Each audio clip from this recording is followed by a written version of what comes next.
NEET தேர்வு மாநில உரிமைக்கு எதிராக உள்ளதாகவும் நீட் தேர்வில் இருந்து விலக்கு கோரி தமிழக சட்டமன்றத்தில் கொண்டு வந்த தீர்மானத்தை வரவேற்பதாகவும் நடிகர் விஜய் தெரிவித்துள்ளார். சென்னை உள்ளிட்ட 19 மாவட்டங்களைச் சேர்ந்த மாணவ மாணவிகளுக்கு தமிழக வெற்றிக் கழகம் சார்பில் கல்வி விருது வழங்கும் 2ஆம் கட்ட நிகழ்ச்சி இன்று சென்னையில் நடைபெற்றது.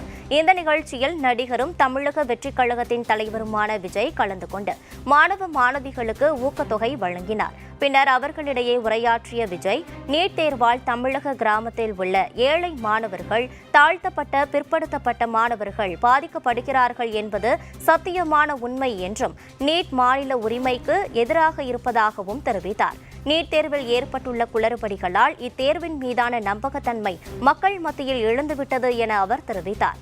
நீட் தேர்வு விலக்கு கோரி தமிழக சட்டப்பேரவை கொண்டு வந்துள்ள தீர்மானத்தை மனப்பூர்வமாக வரவேற்பதாக கூறிய விஜய், காலதாமதம் செய்யாமல் மத்திய அரசு தமிழகத்தின் கோரிக்கையை நிறைவேற்ற வேண்டும் என வலியுறுத்தினார்.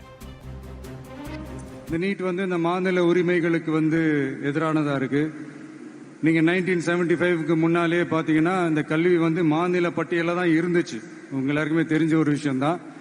அதுக்கப்புறமா தான் அது ஒன்றிய அரசு வந்ததுக்கு அப்புறம் அது பொது பட்டியலில் அது சேர்த்தாங்க. எனக்கு தெரிஞ்சு அதுதான் ஒரு முதல் பிரச்சனையா ஒன்று ஸ்டார்ட் ஆச்சு. ஸ்டேட் சிலபஸ்ல படிச்சுட்டு NCERT சிலபஸ்ல தேர்வு வச்சா அது எப்படிங்க? அந்த நீட் தேர்வுக்கு மேல இருக்கிற அந்த நம்பகத்தன்மையை மக்கள் மத்தியில் சுத்தமா போயிடுச்சு. இனிமே நாடு முழுக்க அந்த நீட் தேர்வே தேவையில்லை அப்படிங்கறத இந்த செய்திகள் மூலியமா நாம எல்லாருமே புரிஞ்சுக்கிட்ட ஒரு விஷயம். நீட்டு விலக்கு தான் இதுக்கு உடனடி தீர்வு. நீட்டு ரத்து கோரி தமிழக சட்டமன்றம் கொண்டு வந்திருக்கிற அந்த தீர்மானத்தை நான் மனப்பூர்வமாக வரவேற்கிறேன். இதுக்கு அந்த ஒன்றிய அரசு அந்த கால தாமதம்லாம் எதுவும் செய்யாம தமிழ்நாட்டு மக்கள் அவங்களுடைய உணர்வுகளுக்கு மதிப்பு கொடுத்து இதை சீக்கிரமாவே இதை சால்வ் பண்ணணும் அப்படின்றதான் இங்க நான் கேட்டுக்கிறேன்.